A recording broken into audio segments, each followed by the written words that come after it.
Renaissance. The poetry of the English Renaissance was a golden age of lyrical expression, a period that produced William Shakespeare. This was a movement deeply influenced by the rediscovery of classical forms and the humanism of the Italian Renaissance. The style is defined by its mastery of formal structures, particularly the sonnet, which was perfected by poets like Shakespeare and Sir Philip Sidney. It is a poetry of musicality, intricate rhyme schemes, and a new, confident exploration of love, beauty, and human nature. Metaphysical Poets. A group of 17th century English poets, the Metaphysicals were rebels against the smooth musical verse of their time. Led by John Donne, their style is defined by its intellectual rigor, its argumentative tone, and its use of surprising, often bizarre, extended metaphors called conceits. They would compare a lover's soul to the legs of a drawing compass, or a flea to a marriage bed. Their poetry is a powerful and often difficult fusion of passion and intellect, a style that yokes together emotion and logic in unexpected ways. Neoclassicism. The poetry of the Age of Enlightenment. Neoclassicism was a return to the perceived order, wit, and formal perfection of ancient Greece and Rome. This movement, dominated by figures like Alexander Pope, rejected the wild emotions of the past in favor of logic, reason, and social commentary. The style is characterized by its strict adherence to meter and rhyme, most famously the heroic couplet, a rhyming pair of lines in iambic pentameter. It was a poetry of balance, satire, and polished intellectual elegance. Romanticism. A powerful and sweeping rebellion against the cool logic of neoclassicism, Romanticism was a celebration of intense emotion, individualism, and the awe-inspiring power of nature. Poets like William Wordsworth, John Keats, and Lord Byron turned away from the city and society to explore the inner world of the self and the sublime beauty of the untamed landscape. Their style is characterized by its lyrical language, its focus on personal experience, and its belief that poetry was the spontaneous overflow of powerful feelings. Victorian. The poetry of the 19th century reflects the great contradictions of the Victorian era, its industrial progress, its social anxieties, and its deep moral seriousness. It is not a single style, but a bridge between Romanticism and Modernism. The movement is characterized by a tension between the lyrical, emotional legacy of the Romantics, as seen in the work of Tennyson, and a new, more dramatic and psychologically complex style, as seen in the dramatic monologues of Robert Browning. Transcendentalists.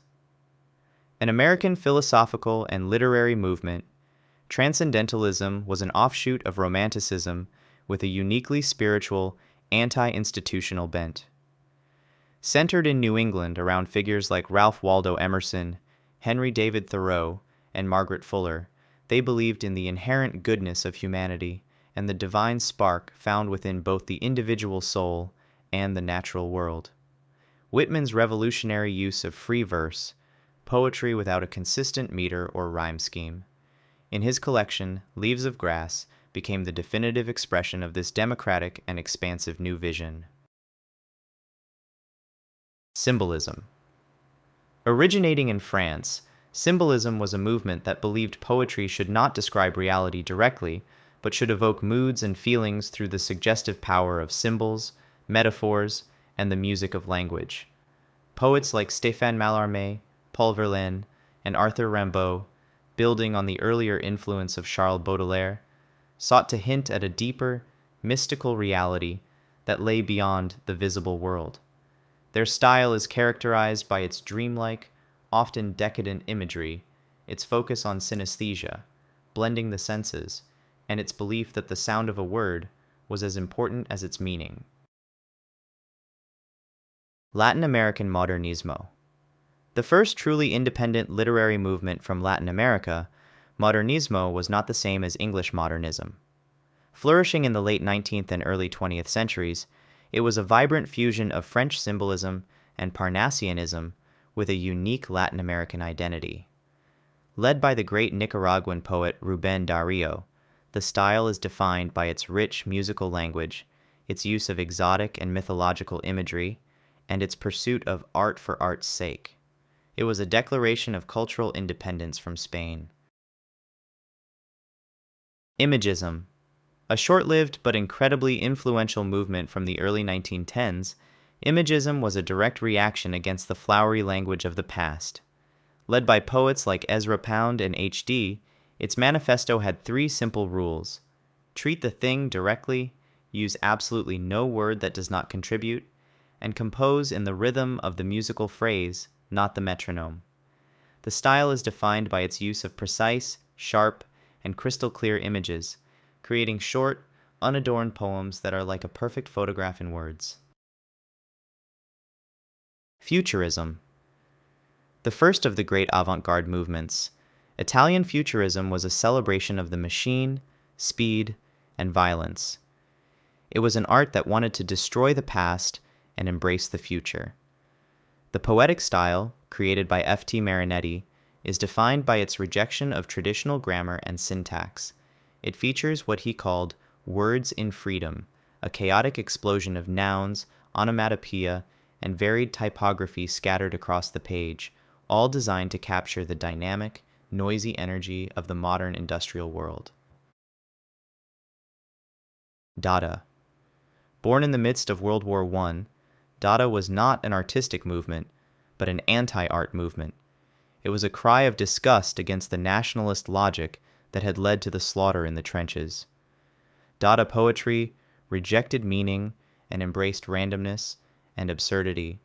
Its style is characterized by the cut-up technique, where words were cut from a newspaper, shaken in a bag, and pulled out at random to create a poem. It was an art of pure chance and nihilistic protest. Expressionism. Like its counterpart in architecture, Expressionist poetry was a German movement that sought to express intense, internal, subjective emotion, rather than objective reality. The style is characterized by its distorted syntax, its use of shocking or grotesque imagery, and its focus on the anxieties of the modern urban soul. It was a poetry of raw feeling, often exploring themes of alienation, madness, and spiritual crisis in a rapidly changing world. Modernism. Born from the trauma and disillusionment of World War I and the chaos of the modern industrial world, modernism was a radical break with the past. Poets like T.S. Eliot and Ezra Pound rejected the sentimental traditions of the 19th century for a new kind of poetry that was fragmented, complex, and often difficult. The style is characterized by its use of literary allusions, its collage-like structure of disconnected images, its shift to free verse, and its pessimistic urban themes of alienation and spiritual decay. Harlem Renaissance. A vibrant and groundbreaking cultural explosion, the Harlem Renaissance was the first major movement of African American artists, writers, and musicians. Poets like Langston Hughes and Claude McKay created a new, distinctly Black American poetry. The style was revolutionary in its fusion of traditional poetic forms with the rhythms, language, and spirit of Black culture, particularly blues and jazz. It was an art of self-assertion, celebrating Black identity, heritage, and the complex reality of life in a segregated America. Surrealism. An offshoot of the Dada movement, Surrealism sought to unlock the power of the unconscious mind. Inspired by the psychoanalytic theories of Sigmund Freud, poets like André Breton aimed to bypass logic and reason to tap into the world of dreams and pure imagination.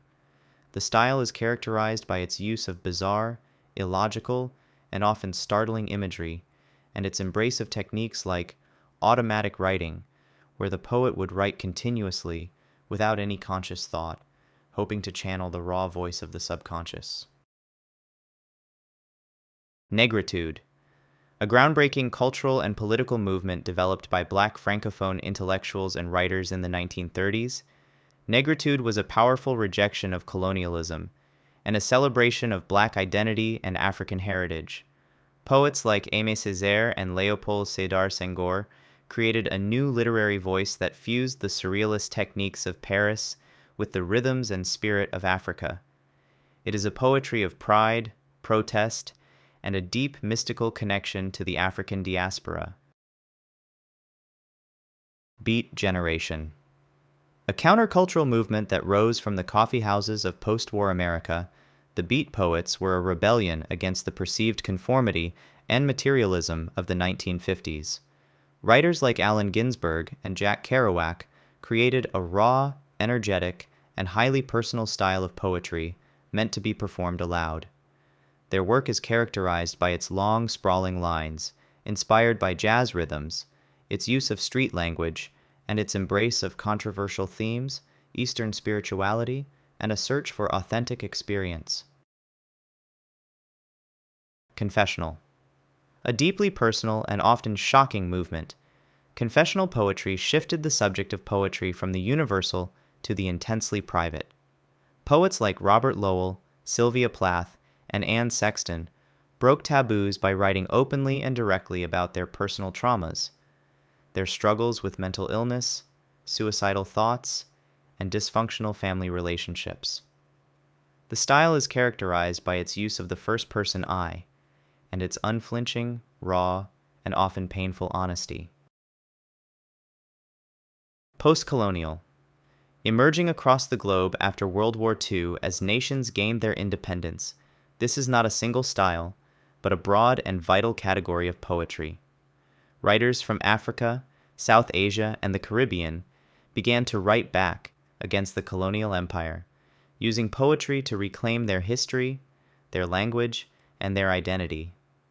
This movement is characterized by its fusion of native traditions and languages with the English language of the colonizer, creating a powerful hybrid voice to explore themes of displacement, resistance, and the creation of a new, post-colonial self.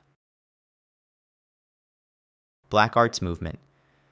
The artistic wing of the Black Power movement, the Black Arts Movement was a radical call for a new, politically engaged Black art. Poets like Amiri Baraka and Nikki Giovanni rejected mainstream, white literary standards to create a poetry that was unapologetically Black in its language, its rhythms, and its message. The style is characterized by its confrontational tone, its use of African American vernacular English, and its goal of creating a Black aesthetic that would inspire pride, consciousness, and revolution. Postmodernism. A complex and playful movement that emerged after World War II, postmodernism is a reaction to the perceived seriousness and elitism of modernism. Instead of seeing art as a sacred object, postmodern poetry often treats language as a game. The style is characterized by its use of irony, pastiche, and a self-aware, metatextual quality. It questions the very idea of a single, stable meaning, and often embraces a sense of fragmentation and playfulness. Language. A radical and highly theoretical American movement from the 1970s, language poetry took the modernist and postmodernist focus on language to its extreme. The goal was not to express the poet's personal feelings, but to explore how language itself shapes our reality. The style is often very difficult and non-narrative, breaking down grammar and syntax to force the reader to become aware of the mechanics of language. It is an architecture of words, where the process of making meaning is the subject of the poem itself. New Formalism. A counter-revolution that emerged in the late 20th century, New Formalism was a reaction against the dominance of free verse. These poets argued that the rejection of meter and rhyme had made poetry too much like prose. The movement is defined by its return to traditional forms, structures, and narrative clarity.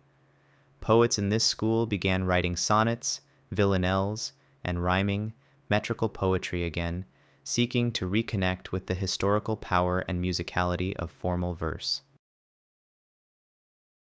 Spoken word and slam poetry. A modern evolution of the beat and black arts traditions, spoken word is a vibrant and democratic movement that emphasizes the live performance of poetry. Born in venues like the Green Mill in Chicago, slam poetry turned performance into a competition. The style is incredibly diverse, but is often characterized by its powerful use of rhythm and rhyme, its direct and engaging delivery, and its focus on themes of identity, social justice, and personal storytelling. It is an art form that has brought poetry back to the people and the stage. Thanks for watching. Which poetry movement surprised you the most, and which one would you actually want to read today? Let me know in the comments. Also, please remember to like and subscribe if you enjoyed this video.